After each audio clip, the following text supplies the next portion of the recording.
When the Japs bombed Pearl Harbor, they upset our thinking about a great many things, including Alaska. Most people, if they thought of Alaska at all, thought of it as a cold, rugged wasteland, of little value except for its gold, fur, and fisheries. Now, suddenly, it seemed to have considerable additional value, both to us and to the Japanese. And its strategic position was not comforting.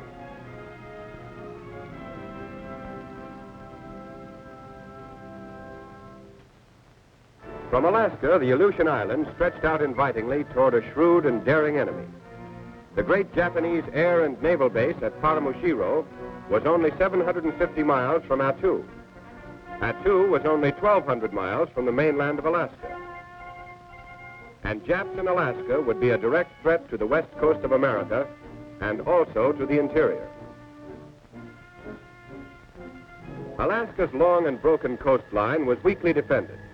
Our bases were few and far between. And our only means of supplying them was by sea or by air.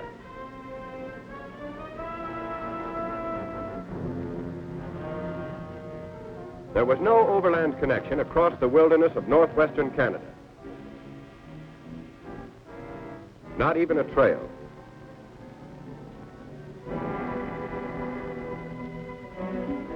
If our shipping lanes could be interrupted, Alaska might fall. The situation called for immediate action.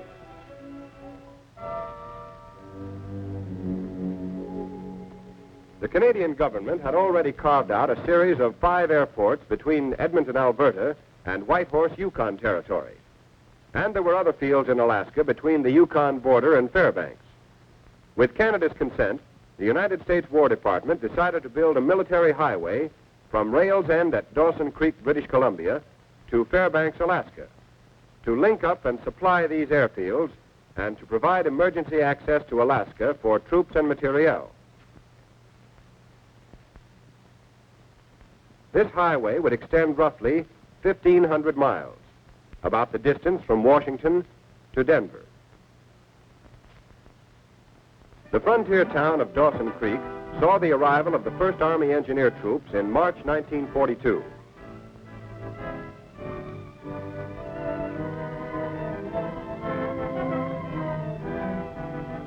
Here they set up a camp. Enlisted men were trained in the special problems of maintenance and operation of tractors in the north.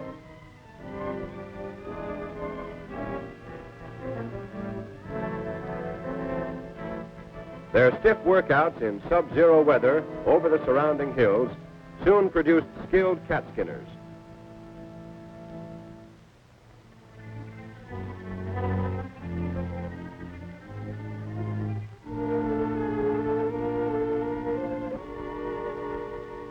Before the arrival of additional engineer troops, these first troops moved out over a trail broken by the Canadian Department of Transport to Fort Nelson, where they established a base camp and began working northwest.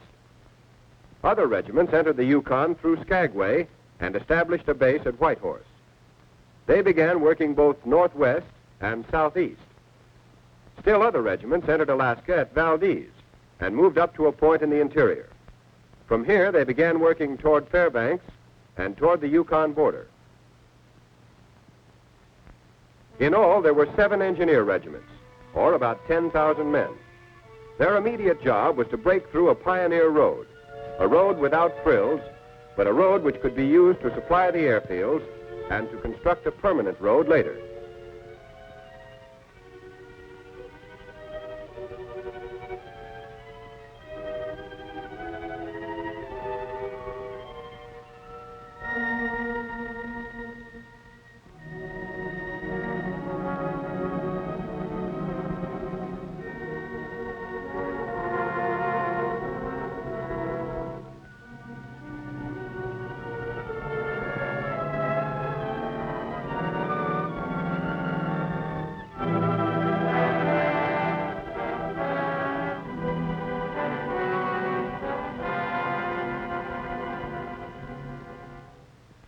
All spring and summer, the troops hacked, cut, and gouged their way through the wilderness.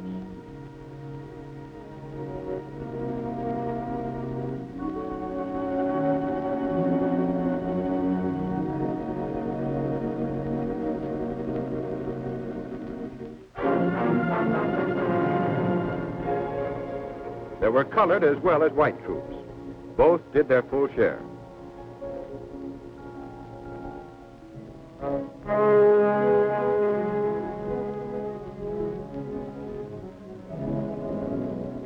They cut around mountainsides and across valleys.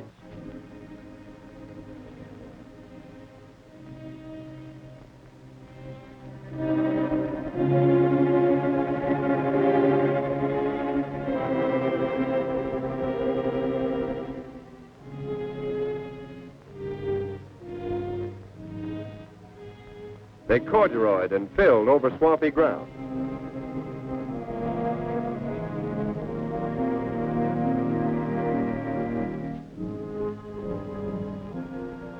They slithered in the mud of thawing ground frost.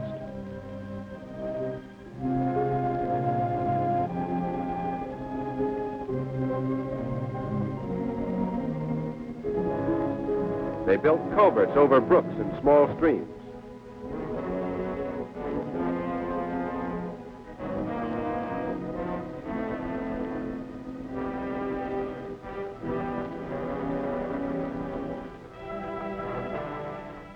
They built bridges over mountain torrents and full-fledged rivers.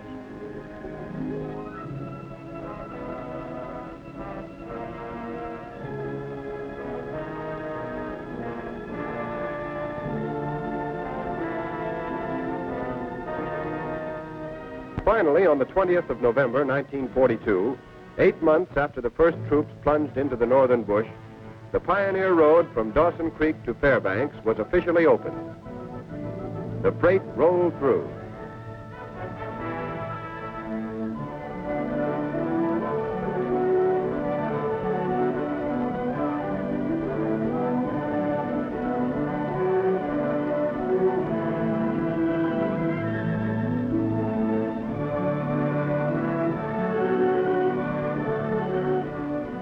And the truck drivers were surprised to find that the road was much better than they expected.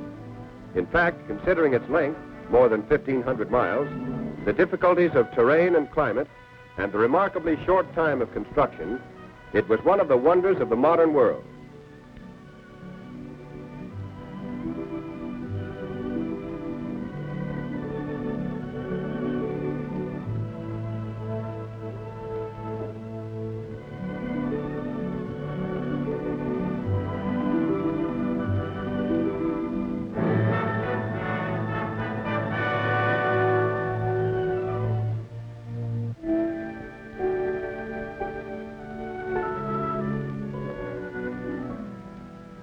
Fairbanks, the northern terminus, founded 40 years ago as a gold mining camp, was already a modern little American city in the heart of the Alaskan wilderness.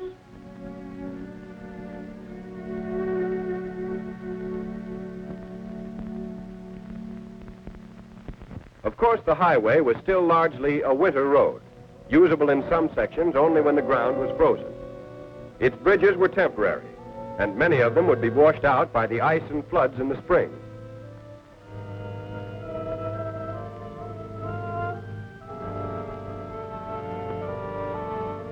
Even during the winter, bridges over active streams were sometimes covered by ice, and logs had to be laid across them and cemented in place by water to keep the trucks from breaking through. And there were other hazards. Active springs built up mounds of ice that had to be fought constantly.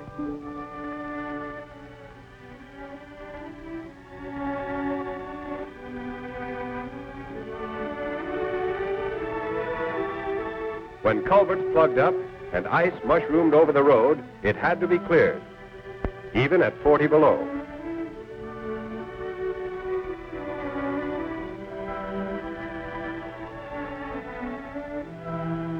Or a truck might stall in a rut or ditch where ice was forming, and while the driver went for help, it would be frozen fast. At many points, the grades were too steep, especially when they became icy.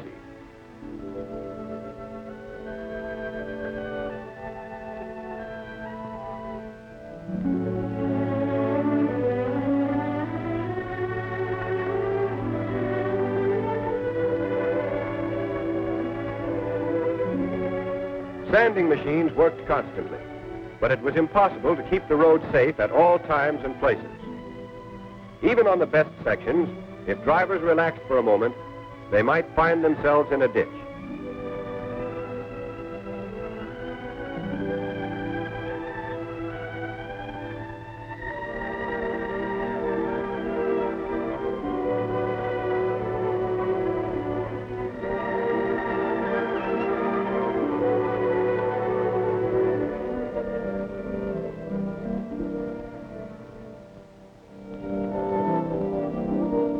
Tow cars worked the clock round, patrolling up and down the highway, dragging trucks out of trouble whenever they found them.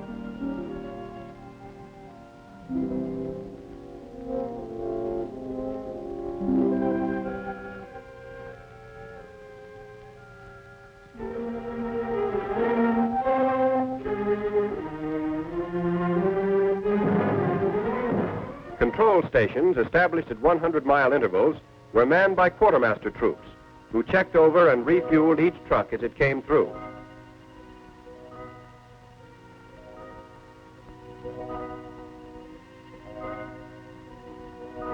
Troops had to repair and service their equipment as best they could, but repair facilities were badly overtaxed.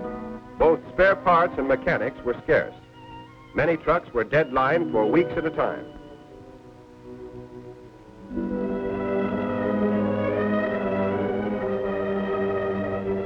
At the start, troops working on the highway had only tents for living quarters.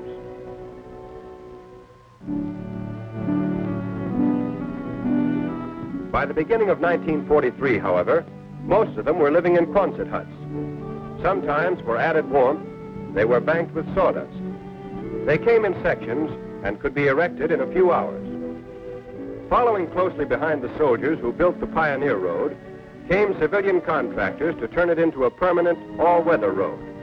They established their own camps and repair facilities at vantage points along the route.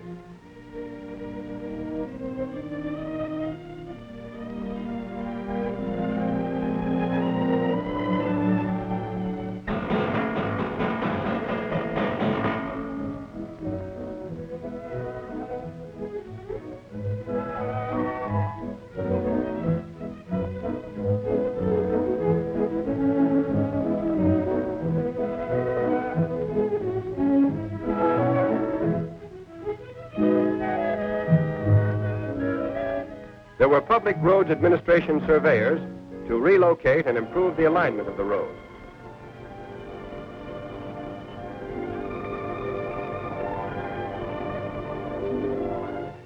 There were skilled crews with power shovels to widen the road and cut down grades.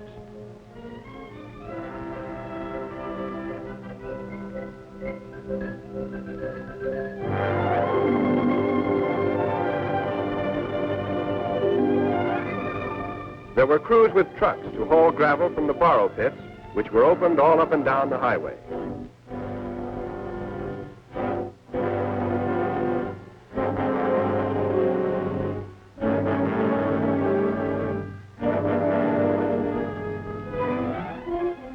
There were dirt-moving machines as well as trucks to build up the road.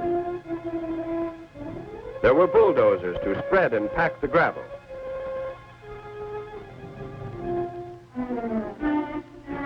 And dozers to dig drainage ditches.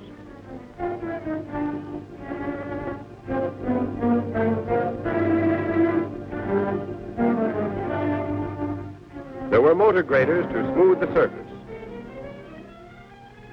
There were skilled structural workers and carpenters to build permanent bridges, replacing the temporary ones of the engineers.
As ice formed in lily pads on the rivers, strange new patterns in steel rose against the cold northern sky. There were telephone crews to put in a line stretching the entire length of the highway. The Signal Corps directed the work, and its men did the pioneering.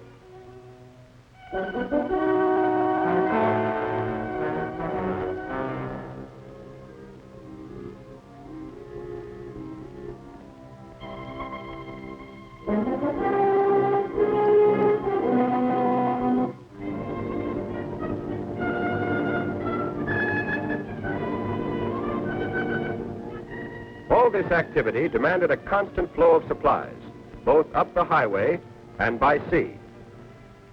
The Japs, although they had been entrenched in the Aleutians since June of 1942, were unable to interfere with coastwise shipping to Alaska.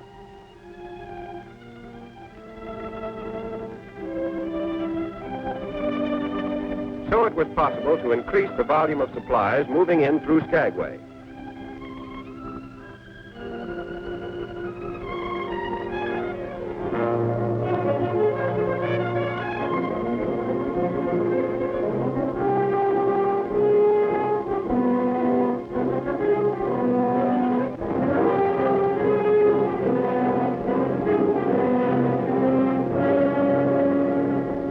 Rainy, windswept Skagway was built up as the gateway to the fabulous Klondike during the gold rush of '97 and '98, when gamblers and desperados like Soapy Smith held sway. Then it became a ghost town, surviving only as a small port and railroad terminal, attracting a few hundred tourists each summer.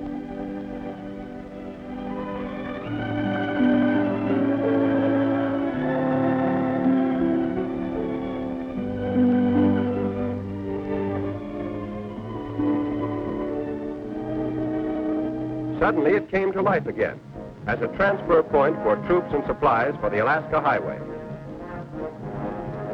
Port facilities were improved and enlarged. The wharf was extended.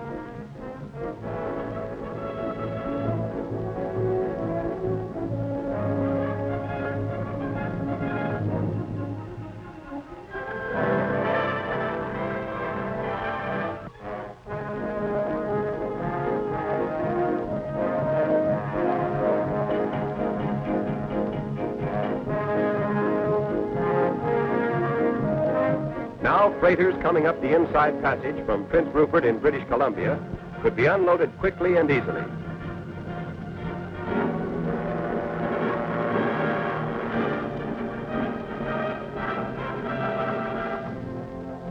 Barges could be beached and unloaded at low tide.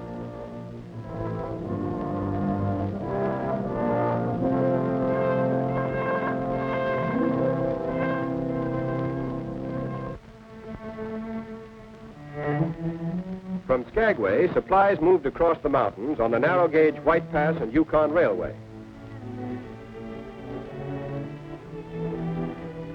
This winding railway is one of the steepest in the world. It follows closely the famous Trail of '98, on which many a man lost his life climbing its icy ledges on his way to the Klondike. To make sure the railway would continue to operate during the emergency, the Army leased it and installed a railroad operating battalion to run it.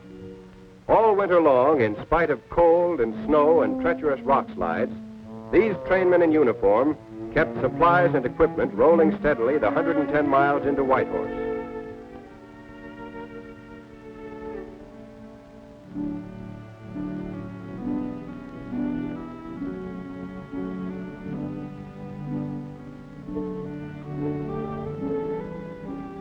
As an example of the railroad troops' devotion to duty, one engineer was awarded the Soldier's Medal for risking his life to save a train from destruction.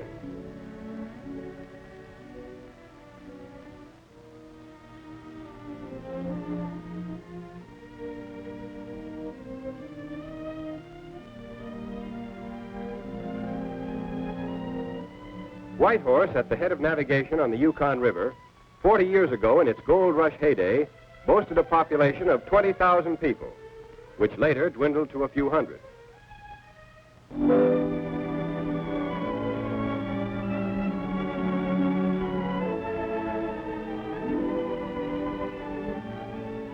Now it was reawakening to the unfamiliar voices of soldiers and truck drivers and cat skinners.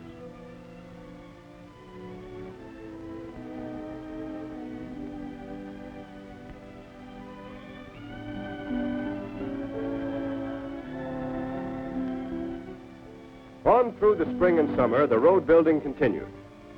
By now, there were 81 contractors and about 14,000 men scattered along the highway. Crews worked in 2 shifts of sometimes 10 and sometimes 11 hours each. Specifications called for a 26-foot roadbed with 20 to 22 feet of surfacing with gravel or crushed stone.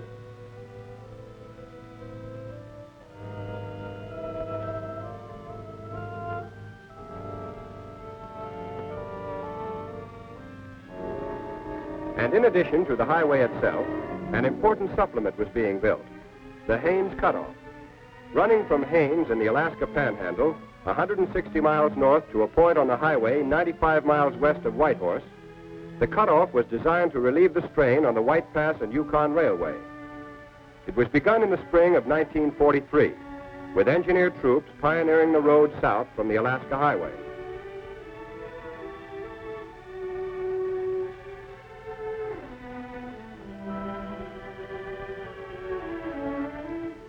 At the same time, civilian contractors started north from Chilkoot Barracks, an early military post which lay just outside the village of Haines.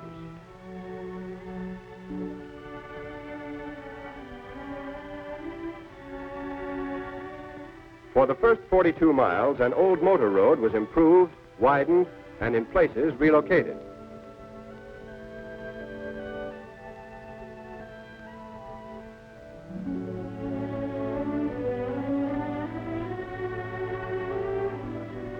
On its way to the Alaska-Yukon border, this road wound through spruce and poplar forests, over cold mountain streams, and through a sleepy Indian village.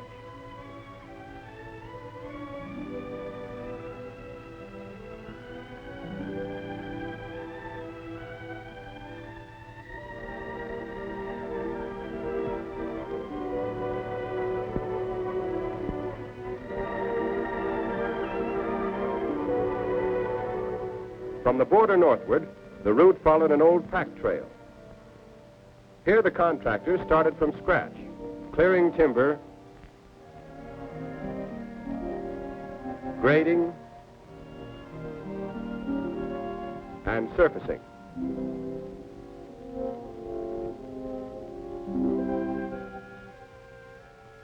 On reaching the pioneer road of the engineers, the civilian crews continued along it, improving and widening it all the way to the main highway.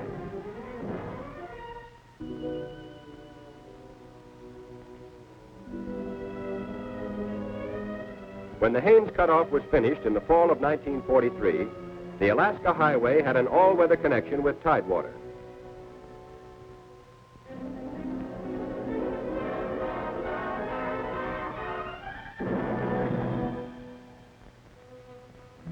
As the highway and the cutoff were nearing completion, so were the emergency flight strips being built by the Canadian Department of Transport and the United States Army Engineers.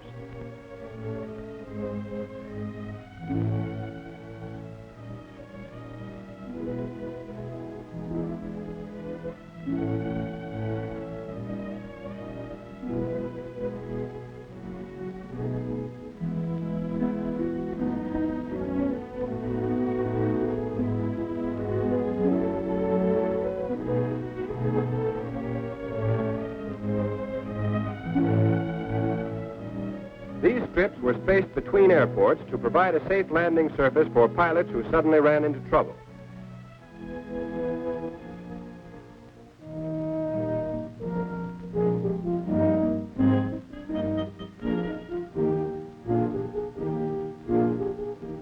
In addition, the engineers were improving the airports themselves.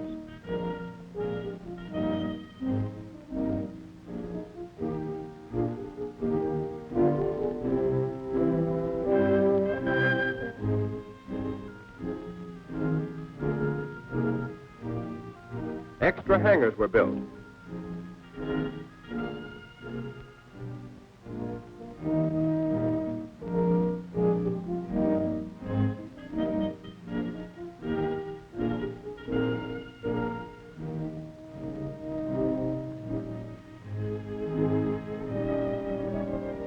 runways and aprons were added.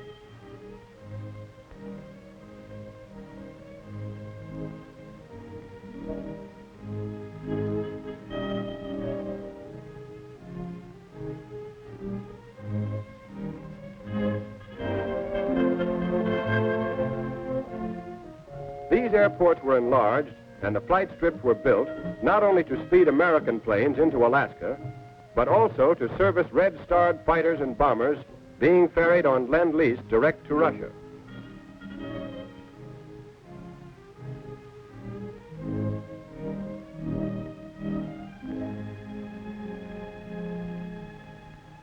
At the same time, most of the 86 major bridges on the highway were being finished.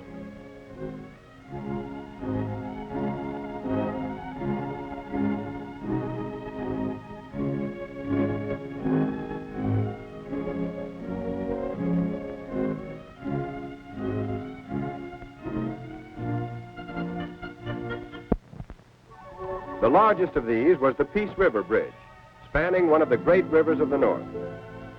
Near the southern end of the highway, the bridge is 2,275 feet long, with 2 suspension towers reaching 200 feet high, and a concrete deck 24 feet wide. The bridge was officially opened in August 1943.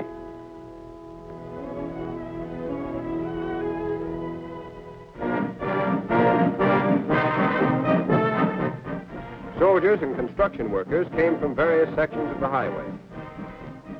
There were officers and officials representing both the United States and Canada. There were speeches.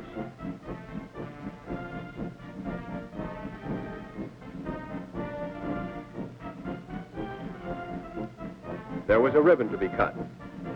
But the crowd didn't need to be told of the importance of the occasion.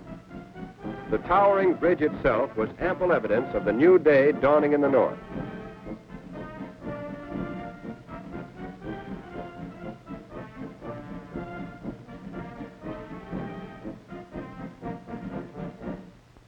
Now the lower half of the highway was finished. In all seasons, trucks from Dawson Creek could travel straight through to Whitehorse.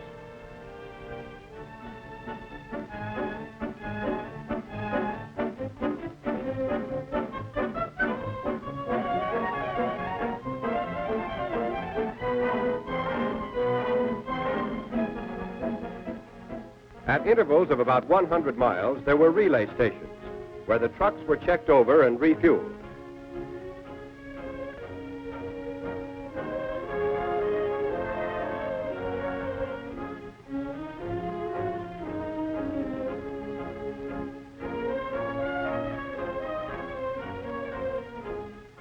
In the pioneering days, most of the fuel used on the highway was trucked from railhead at Dawson Creek or brought up the inside passage in tankers to Skagway.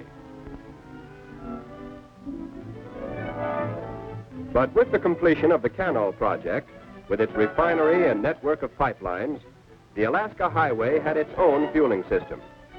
Oil from Norman Wells was refined at Whitehorse, and gasoline was pumped through supplementary pipelines to all points on the highway from Watson Lake to Fairbanks.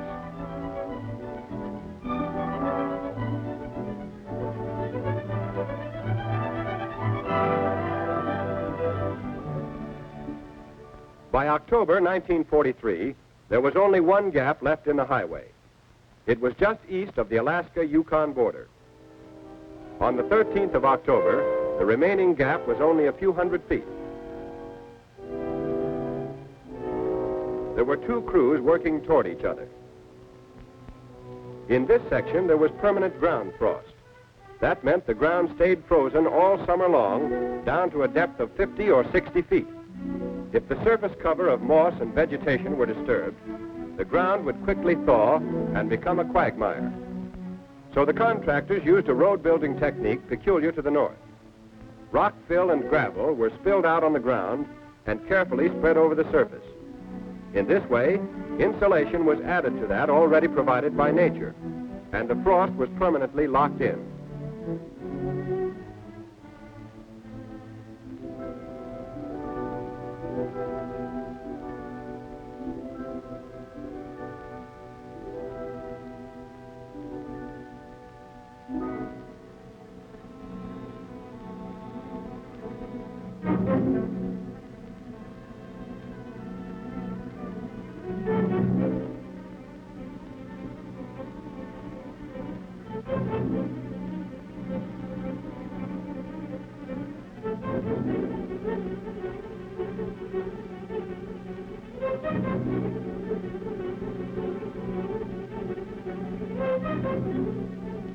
When the end was in sight, the truck drivers and cat skinners, the foremen and superintendents felt the growing excitement.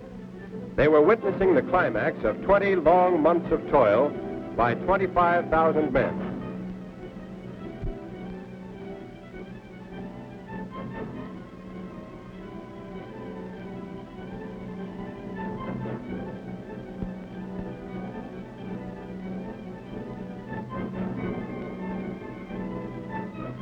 It was 6 o'clock. The sun was down. The bulldozers moved in. Their blades touched. The Alaska Highway was finished. A handshake in the gloom of an autumn evening marked the end.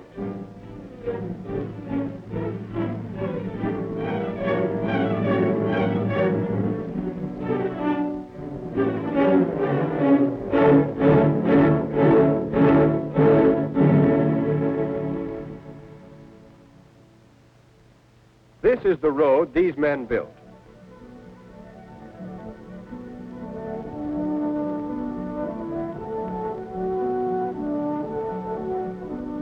And this is a good road, as good as any graveled road in the world, better in alignment and grades than any road of comparable length on this continent.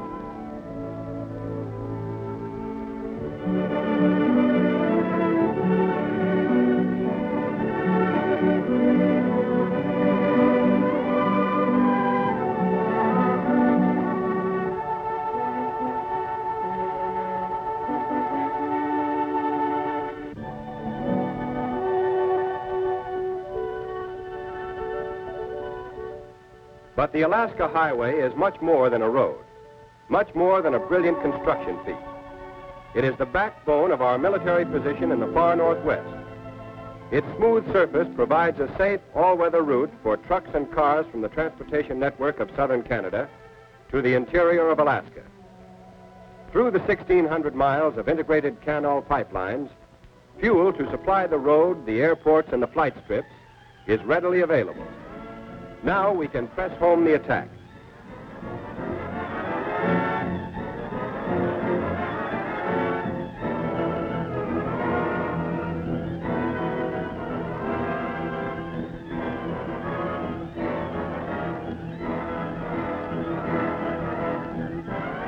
This is the road through the brooding wilderness.